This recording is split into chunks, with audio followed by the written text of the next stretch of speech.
We're calling to order the January meeting of the CPOC committee, and I thank all the members of the committee and the staff for waiting for a minute. We did a quick update with the press on what we're all thinking about today, which is safety in the transit system. So thank you. Ms. Songai, do we have members of the public registered to speak? We do. Good afternoon. We have 3 members of the public registered to speak today. As a reminder, we ask that all public speakers adhere to the MTA rules of conduct and decorum. I would also like to remind our public speakers that in the interest of time and fairness to all speakers, we limit everyone to 2 minutes. Please be aware that there will be a warning beep to remind you that you have 30 seconds to conclude your remarks. Our first speaker is Charlton D'Souza, followed by Jason Anthony. Good morning. My name is Charlton D'Souza. I'm the president of Passengers United. And what I want to know is, when is the Hollis Long Island Railroad Station in Southeast Queens getting done? I know the money's there in the capital program budget. I just want to know when it's going to be allocated. And, you guys have so much of savings from the third track, the federal bailout that y'all got, plus all the stimulus money. So Hollis needs to be redone. East New York Long Island Railroad Station needs to be fixed, as well as Hunters Point Avenue. All those 3 stations are in horrible condition. So, and also there's some Metro North stations in the Bronx that need to be done as well. And in terms of other things, the Q110 bus, Baisley Park Depot, in Southeast Queens, we have the oldest hybrid buses in the MTA bus fleet. So when are we getting brand new buses? And also in terms of the subway cars, in concerns to safety, why is it that the subway cars, the newer cars, don't have subway cameras? I know a few years ago there was a lot of talk about this. And in terms of the platform doors, everyone's been saying that platform doors are needed. I support that. I also support platform walls. But at the same time, that's not going to stop a mentally ill homeless individual from pushing someone down the stairs or mugging someone, or attacking an empty employee or a passenger. So we need to keep that in mind. But there are some stations where I think that could work, where trains are coming in at a high speed into the platform. So everything needs to be looked at. But some of this capital program money needs to be spent on cleaning the subways. The trains are filthy, and that needs to be done. Thank you so much. Our next speaker is Jason Anthony, followed by Bradley Brashears. Well, like Al Portray will say, it's Omni time!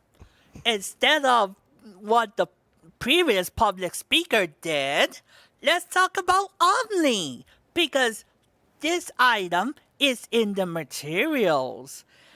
And why not use the technology that SEPTA, LA Metro, Metra, and Sound Transit in Seattle, Washington, and others use that systems have, like ours, in my opinion, should have, implementing the technology in our beloved Long Island Railroad and Metro North should have an option of tap on, conductor verifying the validation of the card, and tap off when the passenger arrives to their destination.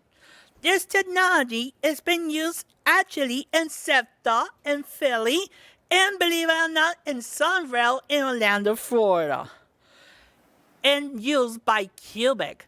Why not use this technology instead, shall we?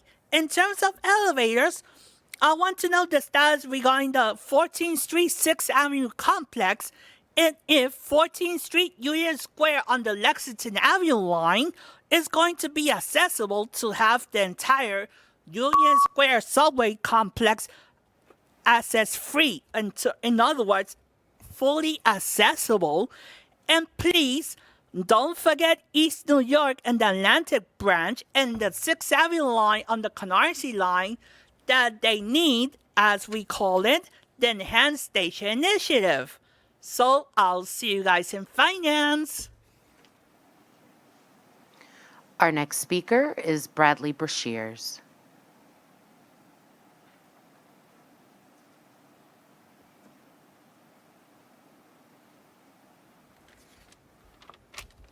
Good afternoon. I'm Bradley Brashears, Planning Manager at the Permanent Citizens Advisory Committee to the MTA PCAC.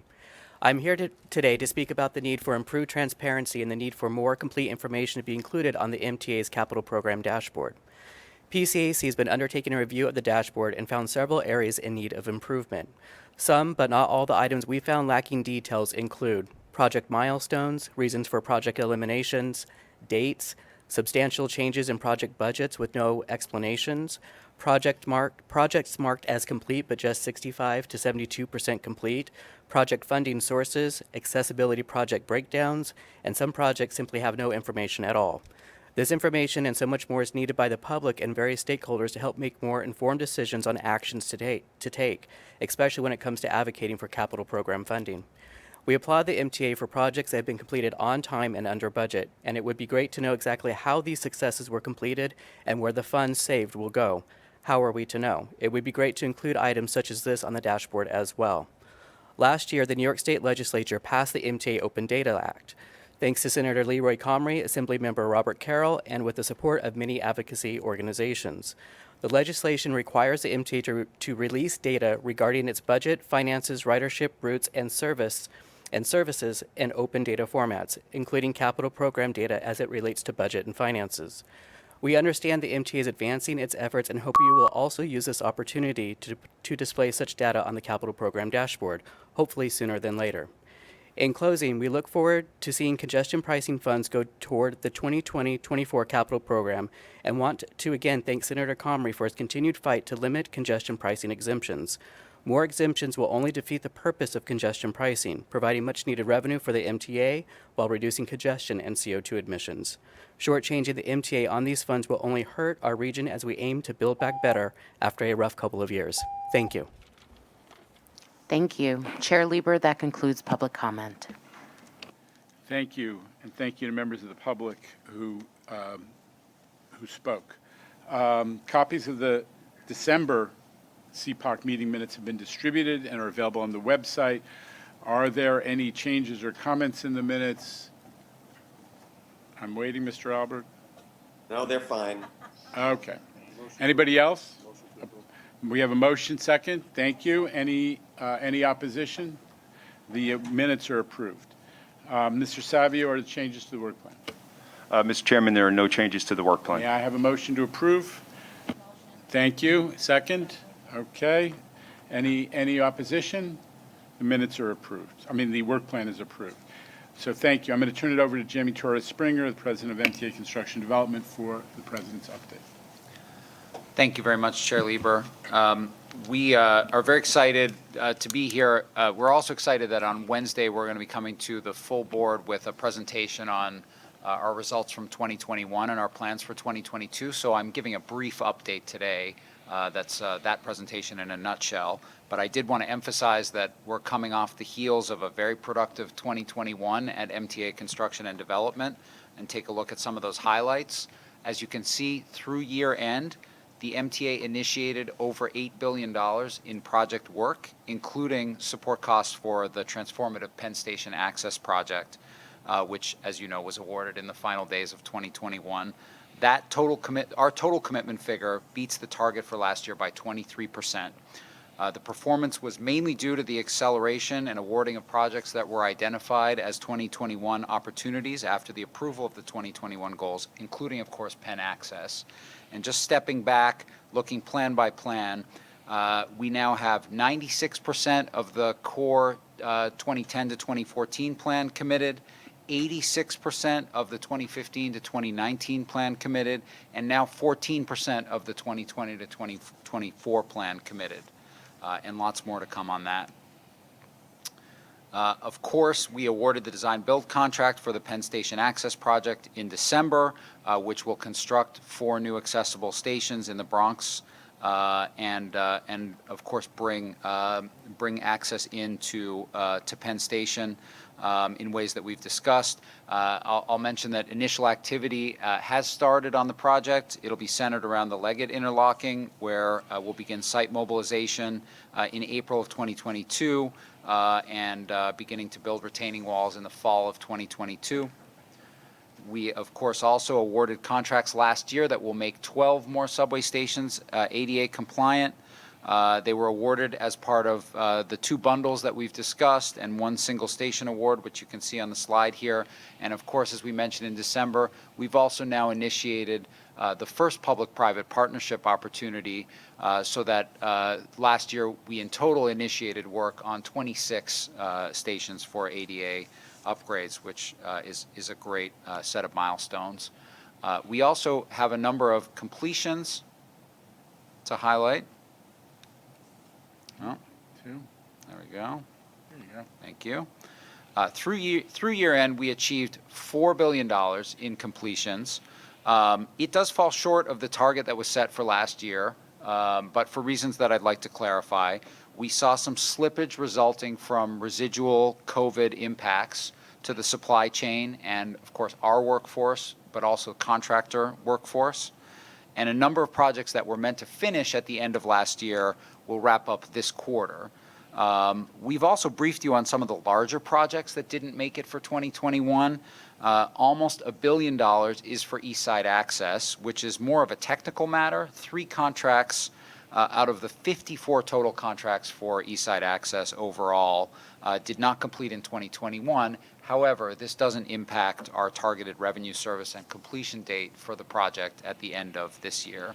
The slippage also includes CBTC installations for the Queens Boulevard line west, which will complete this year, and the bus radio project, which we're aggressively advancing a recovery plan for at the moment. Taken together, those 3 projects account for $1.5 billion of the slippage in completions, but we are getting them back on track, as I noted. And of course, they're summarized here as well. We're on track for major completions of the East Side Access project this year, of a $263 million repair and resiliency project for Metro North Hudson line from the Bronx to Croton-on-Hudson, for Third Track, which is proceeding well. The project's on budget and on time for completion this year, and for communication-based train control projects, QBL West, as I previously mentioned, as well as the Culver line, which is also slated for completion this year. And again, I look forward to providing a full update on the capital program to the board on Wednesday. Thank you, Chair. Okay. Thanks. Obviously, we're just trying to save a little bit more detail for Wednesday when the whole board gets to hear that. We're going to also have, right now, a quick capital program update focusing on stations. And we'll first hear from MTA C&D Stations lead Barney Gray, followed by, of course, the IEC's comments. Barney.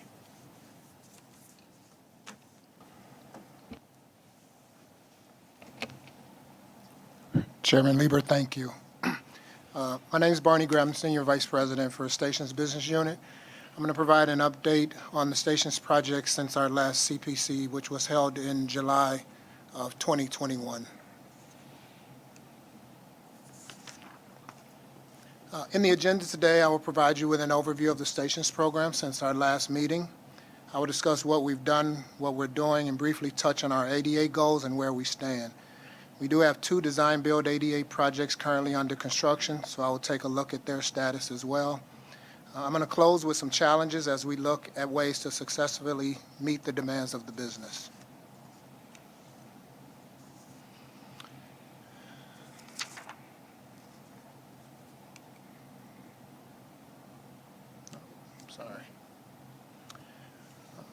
So looking at the big picture, Stations has 173 active projects in some capacity of the project life cycle.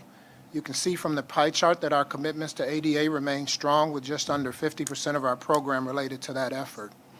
Another 30% of the program is related to keeping the system in a state of good repair. In addition to the new ADA projects, 16% of our program is carved out for the replacement of elevators and escalators. Those elevator replacement efforts represent 50% of that program.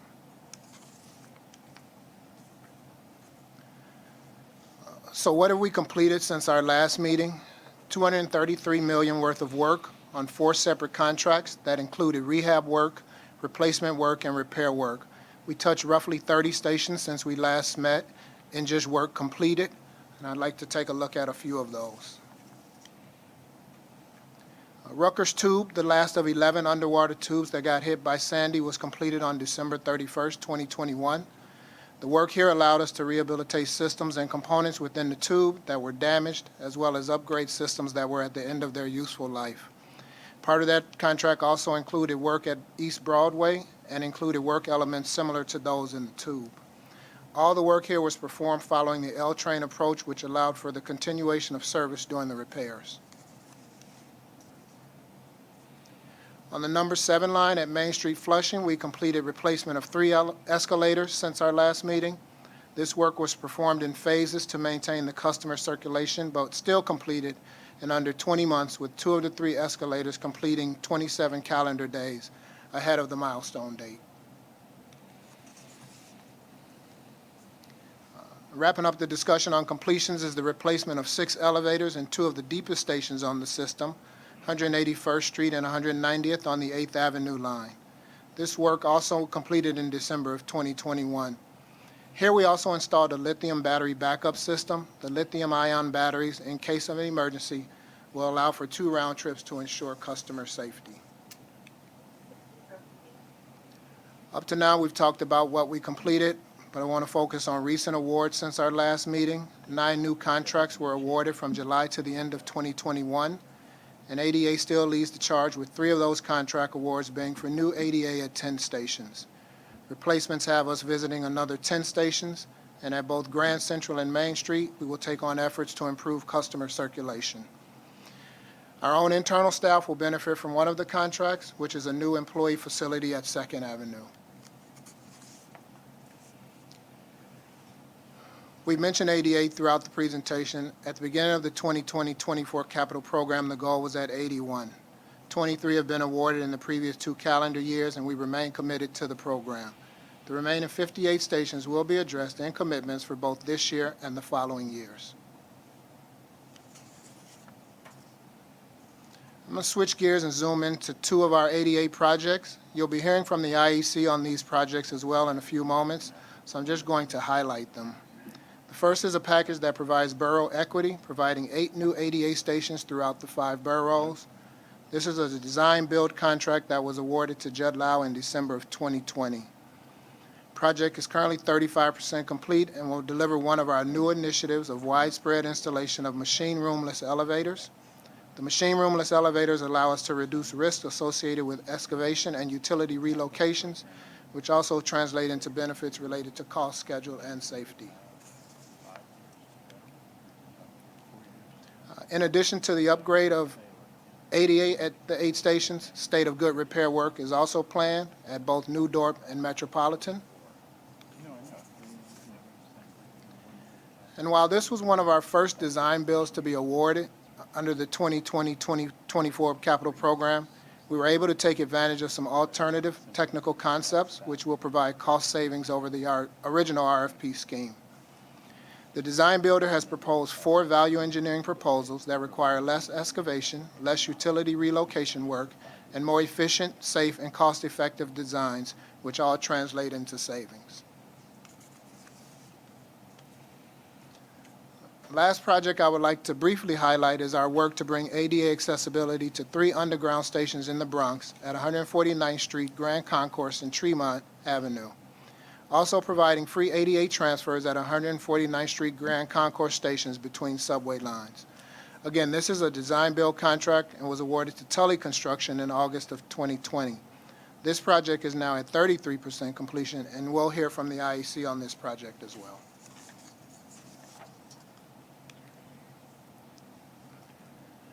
The new elevator will provide ADA connectivity between the northbound Jerome 4 and the White Plains 2 and 5 lines. If you look at the photo on the right is the new platform stair at Tremont, and the barricaded area in the photo is where the new elevator will be installed. We typically relocate old platform stairs and place a new elevator where the old stair was. So I've taken you through what we've done, what we're doing, and shared some highlights with you. I just want to close with the slide labeled as challenges, but I'm a glass half full kind of a guy, so I'm going to call them opportunities. Like many other organizations, the station's business unit is not immune to staff shortages or expanding the knowledge base of our technical staff and key staff, or even the shortage of contractors to perform our work in a market that is booming from a construction perspective. And while we are implementing several measures to address staff retention and attraction and education and training for our people, we also advocate an increase to the design-build threshold mandates, as it would open so many doors for our internal staff, as well as increase our contractor pool by allowing others to enter the market they find it challenging to currently participate in. I'd like to thank you for your time, and at this time I'll turn it back over to you, Jamie. Just, if I may add one point, Barney's last slide, the idea of raising the design-build threshold. This is something we've talked to members of the legislature about and the executive as well. And Jamie, you've seen this in your business. Because there is a limited number of contractors who have both the expertise and the risk capacity to take on design risk, we want to keep the design-build contracting community focused on the bigger projects, and we also have lots of good projects that have bid very successful using our new A+B methodology, which is you take into account they bid on schedule and also MTA resources. How much flagging do you need? How many outages do you need, and so on. And so we want to sort of balance the playing field between the design-build projects, which probably need to be the bigger ones, and projects that we can successfully and efficiently execute using A+B approaches. So that's just one thing that's in the legislative cycle, and I want to make sure the board is aware of it. Jamie, thanks. Back Can to I you, just Jamie. say something before Yeah. you move on, Jano? And I Please. would like to say something too. Please. On the slide that was shown of 149th Street, Grand Concourse, and Tremont Avenue, the train lines listed were B, D, and then 2, 4, 5 was really reversed. You should have the 2, 4, 5, comma, and then B and D, because otherwise it looks like the B and D serve 149th Street, Grand Concourse, which of course they don't. Taken, thank you. Sure. We're going to now Hello? turn to our friends. Other Jano? comments from the board? Yeah. David, One. please. Yeah, I'm a little like a dog with a bone. I know the chairman knows this. I'm wondering, as we look at projects going forward, which haven't entered design build yet, that we can look at the question of platform safety again, when we don't have the problem of essentially retrofitting, but actually including it within the specs of the new contract. And the second issue is whether we can use some of the experiences. I bet we weren't excited by it originally, that were used in the L train to start to address the potential of platform safety in terms of existing stations. So I just raised that just since we have the opportunity before we do things. We didn't do it on the first part of the Second Avenue subway, but could we do something like that in the second part? That's it. Okay, well, I think, David, thank you for the comment. We have a pretty detailed report on the platform doors concept and some of the challenges faced, but your point about preserving that ability and executing on it potentially in new stations is well taken. And we're going to have a more fulsome discussion with the board about that study, which is going to be circulated around, okay? But thank you for the comment. Other comments before we move on to the IEC's report? Thank you. Joe?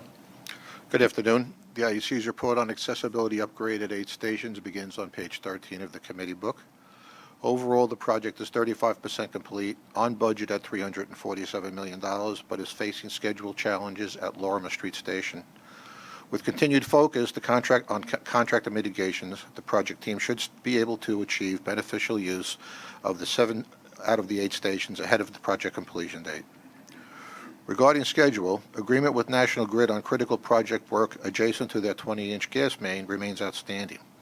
The contractor has submitted a recovery schedule, which is under review by the project.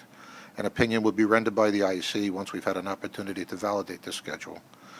While the project remains confident in their ability to recover, if complete mitigation is not achieved, the IEC finds a 3 to 5 month delay is possible. Regarding budget, based on the analysis of the completed work, change orders, TA labor costs, and soft costs, the IEC finds that the project will be completed within budget. Top risks to the project, which are common to many projects, are continued utility delay, resolution of real estate easement agreements, and obtaining property owner letters for consent for building monitoring. Mitigations for all schedule risks are being finalized by the project, and that concludes our comments on the ADA 8 station project. Our report on the 149th Street and Tremont Avenue project begins on page 19 of the committee book. Overall, the project is 33% complete, on budget at $170 million, but has had a minor schedule slip. With respect to the budget, the IEC finds there is sufficient contingency to cover potential change orders, other expenditures and costs, and will remain within budget. Regarding schedule, this minor slip is primarily due to a delayed response by Con Ed to complete critical field work at both stations. Also, ongoing issues with elevators at Tremont and repairs at 149th Street are of some concern. The project has directed the contractor to adhere to some recovery schedule as well, and it is under review by the project. It's the IEC's opinion that without a full mitigation, beneficial use of these elevators at Tremont and 149th could slip a month or more. Top risks to the project and their mitigations are outlined in our report, and the IEC finds that the actions being undertaken by the project team should mitigate all these risks. And that concludes our report on 149th. Mr. Chairman. Thank you, Joe. Any questions for the IEC? Okay. Hearing none, let's move on to the report on Omni from our old friend Amy Linden. Great. Thank you, Chair Lieber. Good afternoon. My name is Amy Linden. I'm currently the acting lead for the MTA Fair Payment Programs Department, which includes the design, build, management, and operation of the Omni project. I am pleased to provide the Capital Program Committee with this biannual update on the Omni Design Build project. We are approximately halfway through the design build phase of Omni. We are already seeing the fruits of the strategy to launch in phases, beginning with the ability to accept bank-issued credit and debit cards, rather than waiting to also launch an MTA-issued transit card.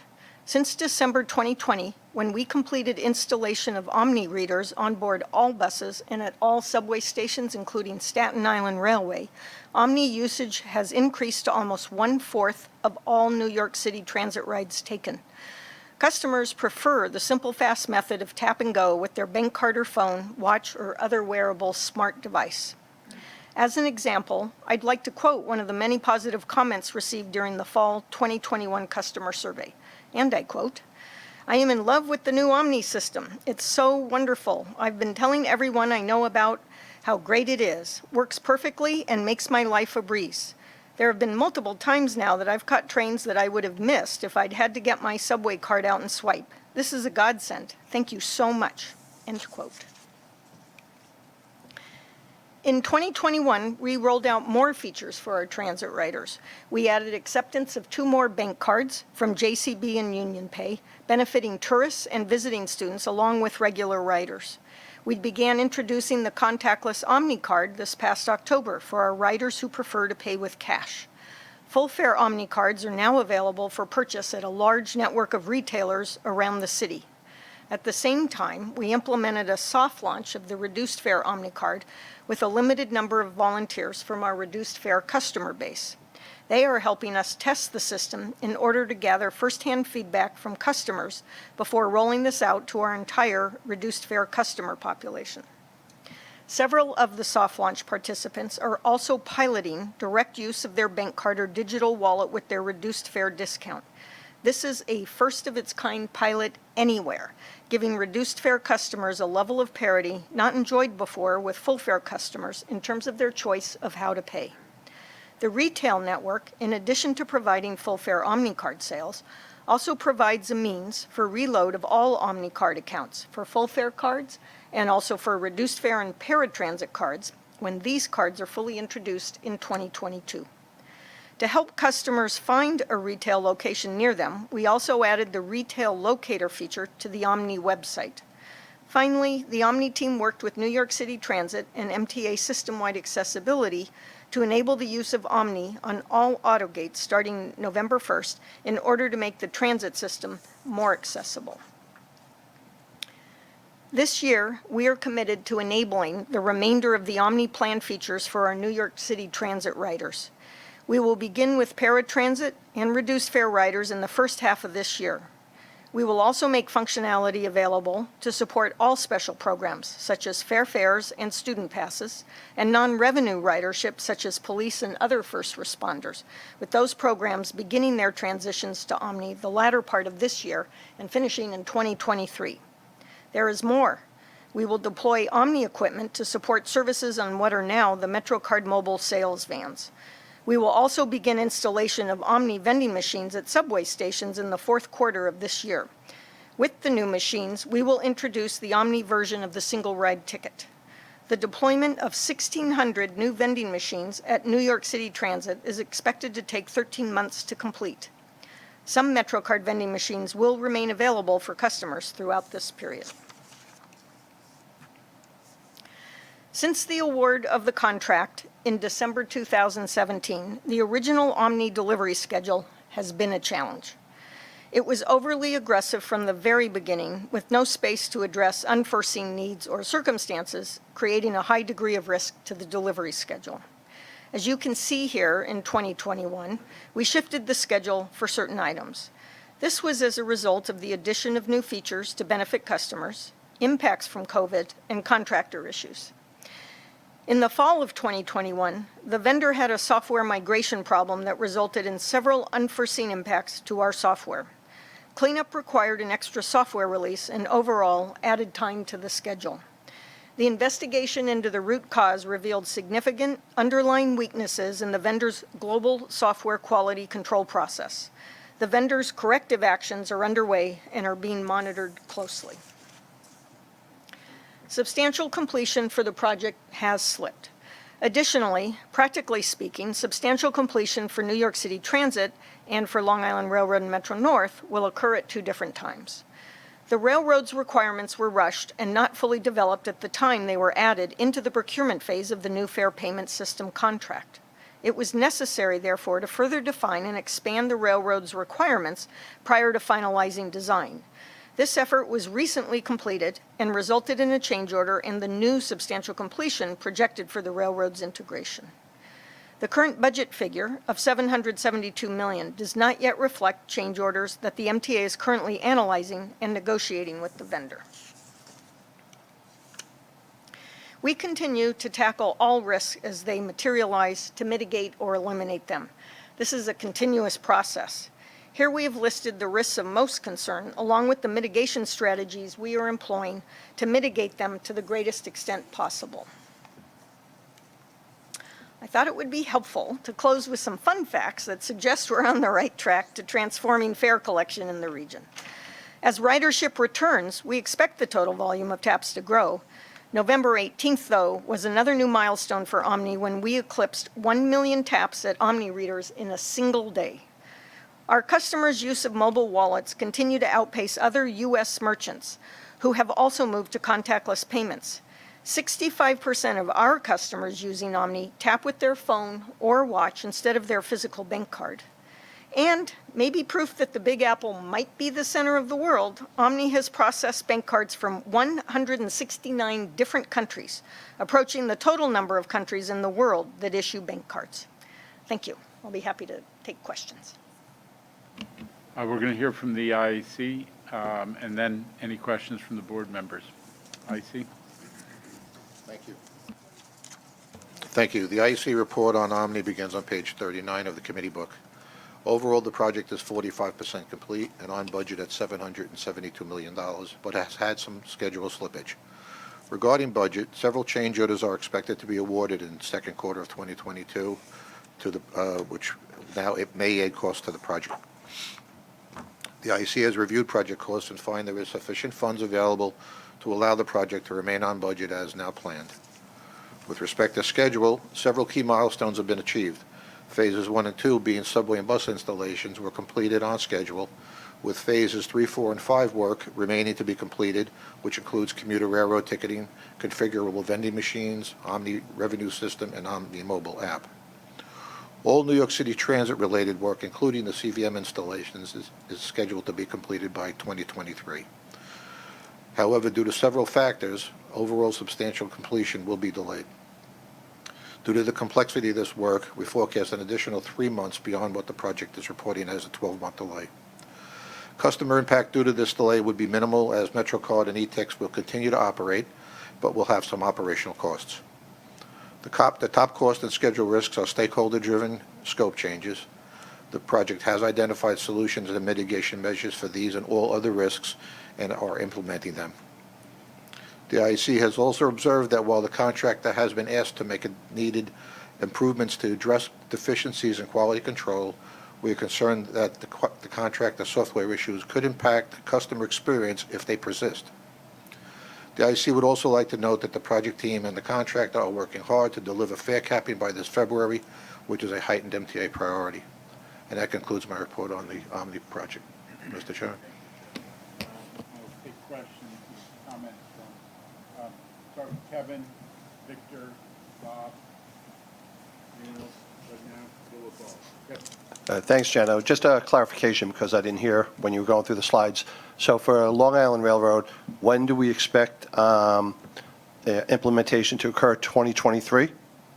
And can partial implementation begin on the suburban rails, or is that only possible with like how we're doing it now with the subways? I think I'm on.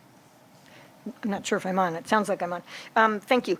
Yes, the rollout starts 2023, moving into 2024 with the completion of the vending machine rollout. But the railroads have selected an integration schedule now that the detailed requirements are done that will make sure to avoid a disjointed customer experience, which would otherwise happen if they didn't roll out mobile ticketing and the onboard sales and validation device together. So everything's coming together in one final software release, and then they'll start pilots with the conductors and then with customers, and then they'll, depending on how that goes, they'll determine when they roll out mobile ticketing, and then the paper tickets will come, not the paper, sorry, the limited use tickets, which have chips in it, will come with the vending machines and the ticket office machines. Mr. Calisi? Yes, so thank you. As far as the ticket machines that are coming out, I think I raised this before, but I'll raise it again to ensure accessibility is there for people with visual disabilities, hearing disabilities, and height ranges for people with mobility disabilities. And then secondly is that I'm using Omni for the half fare. It's great, it's wonderful. Roll out the technology for people who are aging and people with disabilities sooner than later, because I know there are some delays in some of the systems that are there, but it's working now, and I encourage it to go out really fast because people with disabilities and the aging population certainly are tech savvy and they want to use it. So please do that as soon as possible. I hear you. Board Member Lynn. I hate to think of myself as an individual who's aging, but I guess I would be eligible for that new technology when it's available. Let me ask you this. Are there any, what's the capacity of the Omni system to assist in fare evasion issues? And is that something we're thinking about, and is that something that's feasible? All right, well, Amy. Well, I thought I had to answer that, but Amy, no, please. well, it's not a fare evasion system per se, but it does work to, we have various business rules and risk management rules to prevent fraud. But fare evasion itself is more a physical act, and there are others who who might be able to address that. Can I just, what I meant actually was ex post. Is there ability to find out that a rider, for instance, obviously many systems have tapping out besides tapping into the system, which is very helpful in fare evasion. Is there any way of using this system to assist to, on a periodic basis, to check to see whether or not individuals have paid their fare or not?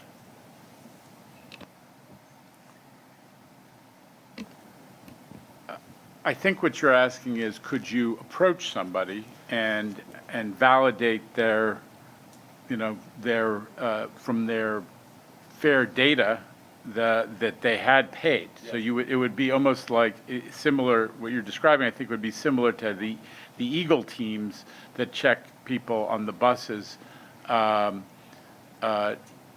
periodically for their compliance with fare. So truthfully, I have not studied that, and Amy, please comment if you would, but it's an interesting question. I would like to have a separate discussion with you and other members of the board about a broader fare evasion strategy. We're dealing with, obviously fundamental issues of public safety right now, but we are also, as part of this, the financial, planning the MTA's financial future, and also the impact of fare evasion on the sense of order or disorder in the system. It's time for a more systematic look at fare evasion and how do we combat it and how do we address it in tandem with, obviously, fair fares, which is meant to address the issues of poverty as a factor in fare evasion. But I'd like to have that discussion in the months to come with the board. Do you want me to? Just in terms of, you mentioned the right technology. So for buses, today we have it with Select Bus Service, and once all-door boarding eventually is rolled out, when Omni's complete, there'll be more of these onboard validation devices that the Eagle team uses. And one of the things found in some early research on the positive effects on fare evasion of the Eagle team is it's their presence or not knowing when they're going to show up, combined with the ability now, which we didn't have before, to validate. It was all off-board. Now it's on-board validation. It does make a difference. It has been brought up long ago. I've been around long enough to say that. In the context of the subway, could you roll out something similar where it's random?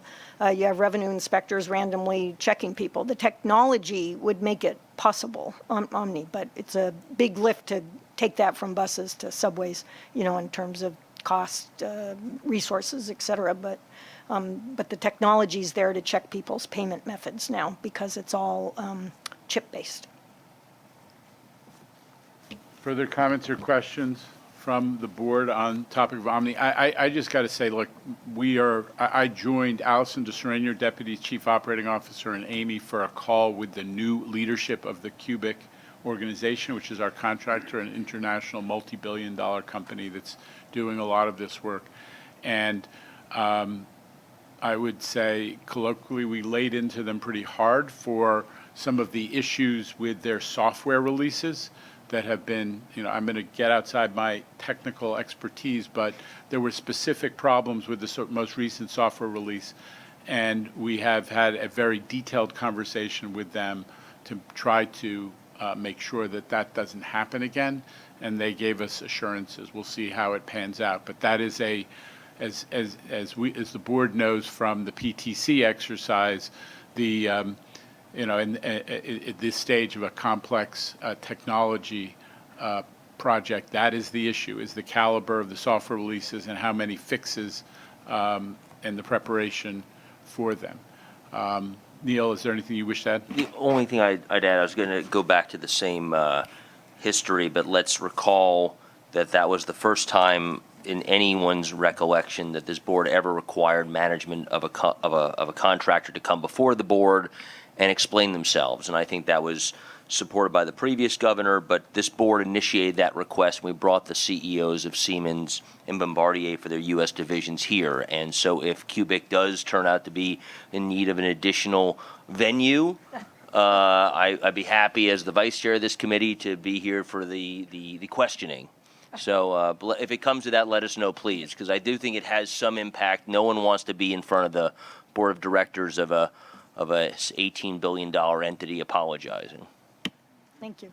Is that if that interaction takes place, you won't have to learn German, as your fellow board member, Mr. Schwartz, did for that other prior one. All right, we're going to stop there if the board is is successful. I think we have one other item of business, Steve Plachaki, procurements.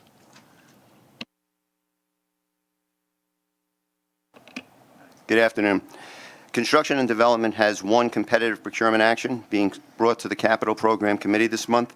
The item requests board approval of a publicly advertised and competitively solicited personal services contract with OR Associates LLC to provide real estate relocation services for Phase 2 of the 2nd Avenue Subway project, as well as for additional projects for a total not to exceed contract price of $11,052,964.